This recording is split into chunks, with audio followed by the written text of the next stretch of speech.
ए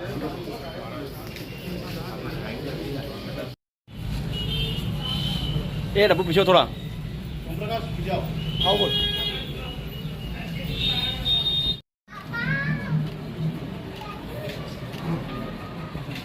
बोलो मर्यादा पुरुषोत्तम प्रभु राम की जय।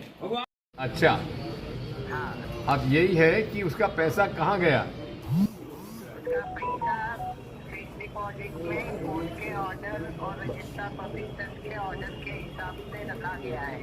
कितनी राशि? उसके ब्याज से मंदिर का खर्चा चलाते हैं। कितनी राशि है वो डिपॉजिट उसकी? एफडी कितनी होगी? 3 लाख रुपया है। कितना? 3 लाख रुपया बस? 50 साल पहले की बात है। तो उसको 25 बीघा जमीन बेचने की आवश्यकता क्या थी? उस समय मंदिर की इनकम नहीं थी और इनकम नहीं होने के कारण मंदिर चलाना जरा मुश्किल हो गया था, इसलिए किया गया।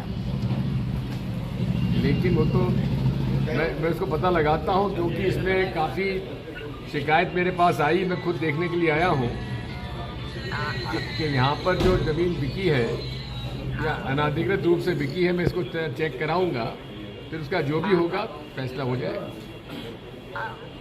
आप कोर्ट का फैसला तो यही मैं वो देख ठीक। वो 25 बीघा की जमीन जो कि तत्कालीन देवास जूनियर महाराज ने जवेरी राम मंदिर के नाम, राम श्री राम भगवान के नाम दी थी, उसमें जो आज तक इस 25 बीघा जमीन का इतना क्रम चलता रहा और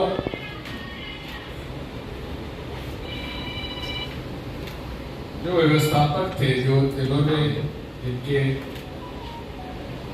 जवेरी साहब के जो बिक्री शुरू करी और ये जमीन की बिक्री की राशि का उपयोग कहाँ किया, उसके बारे में कोई स्पष्टीकरण नहीं। ट्रस्ट कब बना, कैसे बना, उसका ऑडिट हुआ भी कि नहीं हुआ, सालाना ऑडिट हुआ कि नहीं हुआ, इसकी कोई जांच पड़ताल नहीं हुई। इसमें स्पष्ट तौर पर शासन की ओर से जितना ध्यान देना चाहिए था नहीं और निरंतर ये जमीन हुआ कि नहीं, इसकी कोई जानकारी नहीं। समय समय पर इसमें अनेक आदेश होते रहे और विस्तार से चर्चा हो जाने के बाद कलेक्टर साहब ने 3 बिंदुओं पर हमसे सहमति व्यक्त की। बिंदु नंबर 1 वो ये है कि सन 76 से लेकर आज तक का ट्रस्ट से पूरे ऑडिट रिपोर्ट ली जाए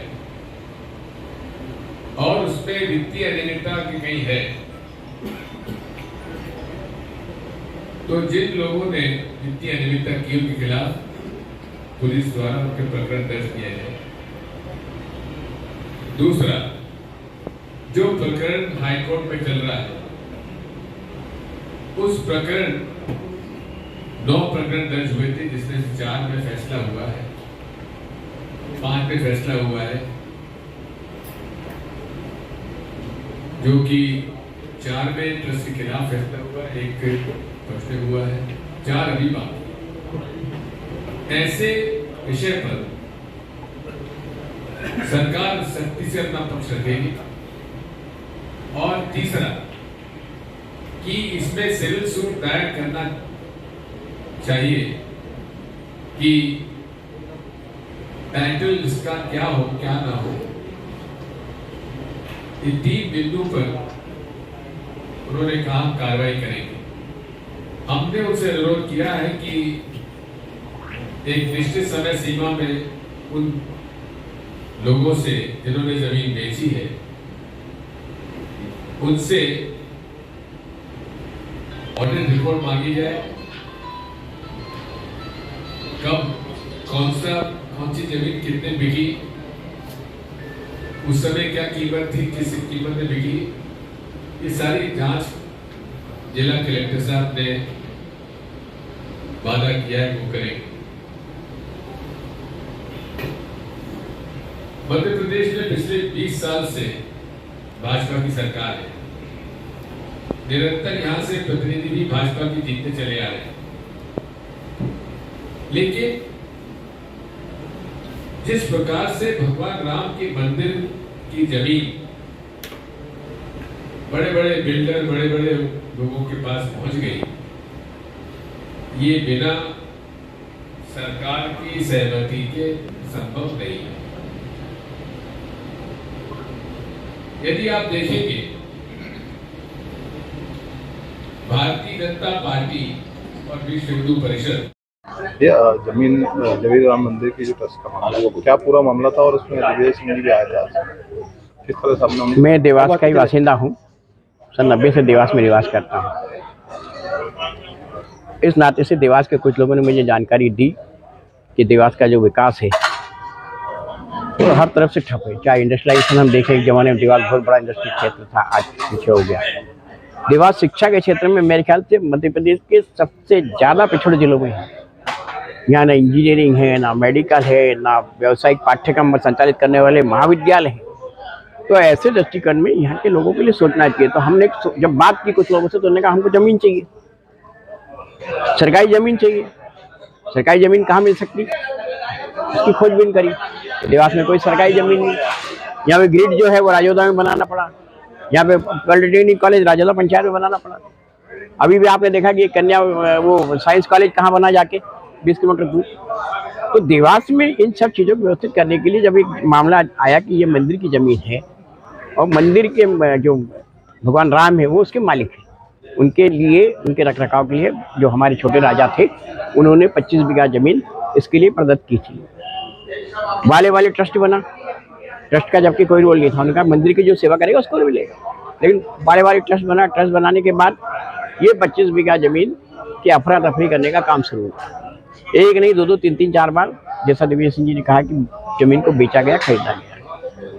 आज के समय में जब 76 से ये काम चालू हुआ तो बहुत से लोग या तो सर्ग लोग पहुंच गए, बहुत से लोग अति बुजुर्ग हो गए और कुछ लोग, लेकिन जमीन पे काबिज लोग तो बड़े लोग हैं हमारे ये नहीं के।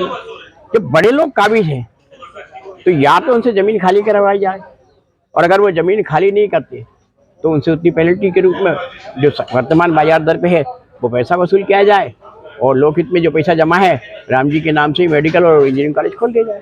आपने कहा शहर के मध्य में जो 25 बीघा जमीन है और जो अन्य कार्यालय हैं वो शहर के बाहर नहीं है। ऐसे में आप लंबे समय तक बीजेपी में रहे और अब कांग्रेस में, पिछले 5 महीने से आप इसके लिए संघर्ष कर रहे हैं। आज दिग्विजय सिंह जी भी आए, अब आपकी शासन से मतलब इसको किस तरह से देखेंगे? जो 2 रसूखदार है, जो दोनों उस जमीन पर कब्जा किए, वो कांग्रेस के भी और बीजेपी के, उनको कैसे करें? देखिए, मैंने पार्टी का विषय सोच के नहीं किया। मैं देवास के जनहित में मामले को सोचा है कि देवास की जनता को लाभ कैसे मिले, क्योंकि देवास आज मेरे ख्याल से बहुत ही मध्यम वर्गीय लोगों का एक शहर हो गया, और इस शहर को, बच्चों को जो सबसे बड़ी आवश्यकता है महती वो शिक्षा। तो शिक्षा के लिए हम कैसे प्रयास कर सकते हैं, उसके लिए अगर ये पैसा मिलता है या ज़मीन मिलती है तो देवास के शिक्षा के क्षेत्र को सुधारने के लिए बहुत बड़ी व्यवस्था बन जाएगी। ये अपने कहा 5 महीने से ये मामला चल रहा है, कौन लोग है वो? देखिए, मैंने कहा नाम तो जो पिटीशन में आए हैं वो अलग अलग नाम है। कौन नाम है? हम उन नामों को इसलिए नहीं बोल सकते कि आज कोर्ट का केस है। जब कोई सब जुडिस मामला होता है तो उस पर टिप्पणी करना ठीक नहीं होता। राजनीतिक लोग है वो?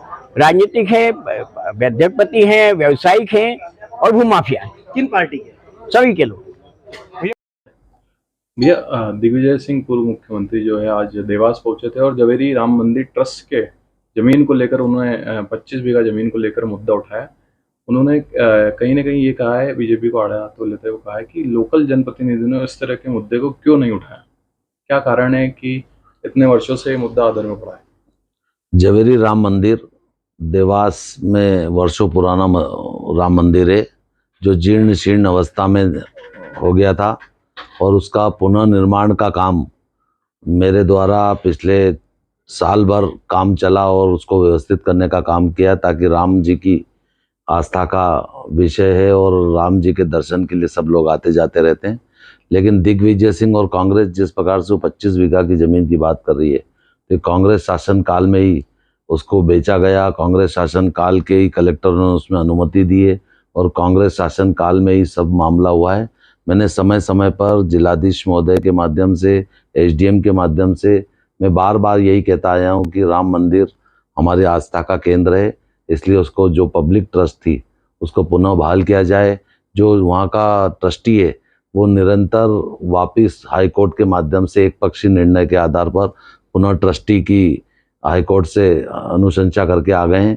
लेकिन मैंने जिलाधीश को व्यक्तिगत रूप से पत्र लिखकर समय समय पर बताया है कि इसको पब्लिक ट्रस्ट घोषित करें ताकि सब लोग उस राम मंदिर के दर्शन के लिए आएँ और जो हमने उसकी सुंदरता बढ़ाई और अधिक वहाँ सुविधाएं दें ताकि राम मंदिर में निरंतर भक्तों का आना जाना बना रहे। अच्छा, उसमें कहीं ना कहीं कांग्रेस और बीजेपी दोनों लोगों के जो है जमीन खरीद पर आरोप लगाया उन्होंने। निश्चित रूप से कांग्रेस की खरीदी की बीजेपी ने खरीदी ऐसा नहीं है।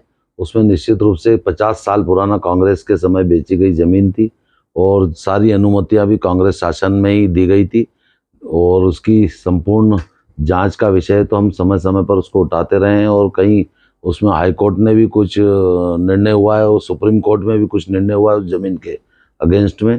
तो निश्चित रूप से कानून अपना काम कर रहा है और मैं जिलाधीश को भी, मैंने पूर्व में भी कई बार चर्चा के दौरान उनसे बातचीत की थी, तो अब इसकी सारी समीक्षा हो रही है और निश्चित रूप से जैसे ही सारी समीक्षा का जो परिणाम आएगा उसके बाद कानून अपनी कार्रवाई करेगा। अच्छा, एक बार और ऑडिट के लिए उन्होंने कहा है कि कलेक्टर से बैठक में बात की गई, तो क्या बीजेपी उसमें इस चीज को लेकर सपोर्ट? दिग्विजय सिंह जो राम को नहीं मानने वाले हैं वो इस प्रकार की राम जन्मभूमि की जमीन को, जो इसकी उनको पूरी संपूर्ण जानकारी भी नहीं है, उसका विषय निकालते हुए वो बात करने आए हैं, उसका विषय निकालते हुए चर्चा कर रहे हैं। ये सिर्फ राजनीतिक स्वार्थ के अंतर्गत तो इस प्रकार की बात कर रहे हैं, उनका राम से कोई लेना देना नहीं है। 20 वर्षों से मध्य प्रदेश की सरकार है यहाँ पर बीजेपी की, और उसके बावजूद भी उनका मुद्दा ये है कि लोकल जनप्रतिनिधियों ने ध्यान नहीं दिया। निश्चित रूप से समय समय पर अगर कोई बात संज्ञान में आती है तो उसकी बातचीत होती है, लेकिन ये मैटर बहुत पुराना है, 54 साल पुराना मैटर है और इसकी कानूनी की दृष्टि से बहुत सारी विसंगतियां हाईकोर्ट के माध्यम से एक पक्षीय निर्णय में भी हुई है और उसकी भी समीक्षा हो रही है और निश्चित रूप से आने वाले समय में इन सब बातों की बातचीत अगर कानूनी प्लेटफॉर्म पर सारी उचित होगी तो उसकी समीक्षा करके कानून अपना काम करेगा। ऑडिट में अगर बीजेपी और इन सभी के जो नाम आते हैं तो क्या उसमें आप सपोर्ट करेंगे उन चीज़ों? मैं तो राम जी के मंदिर की आस्था मेरी है और मैं राम जी के मंदिर के सौंदर्य के लिए, राम मंदिर में दर्शन के लोग ज़्यादा अधिक से अधिक जाएं और पब्लिक ट्रस्ट बने, इसमें मेरा इंटरेस्ट है। ये मंदिर पुराना है, वहाँ पे दिग्विजय सिंह ने आरोप लगाया कि पुजारी परिवार को वहाँ पे जीवन यापन करने के लिए भी कुछ नहीं मिलता, यहाँ तक कि भगवान को अर्पण करने के लिए भी कुछ नहीं। अब मंदिर में तो आस्था का केंद्र है, अगर वो आते हैं जाते हैं लोग दर्शनार्थी करते हैं और जिस प्रकार से वो प्राइवेट व्यक्ति ट्रस्ट का आदेश लेकर वहाँ जिस प्रकार से तानाशाही कर रहा है और मंदिर 10:30 बजे बंद हो जा रहा है, मैं तो व्यक्तिगत रूप से मंदिर में पूजा प्रार्थना बढ़े, लोगों का दर्शन का केंद्र बने और वहाँ अधिक से अधिक लोग दर्शन लाभ प्राप्त करें, मैं तो बस उसके लिए प्रयास कर रहा हूँ।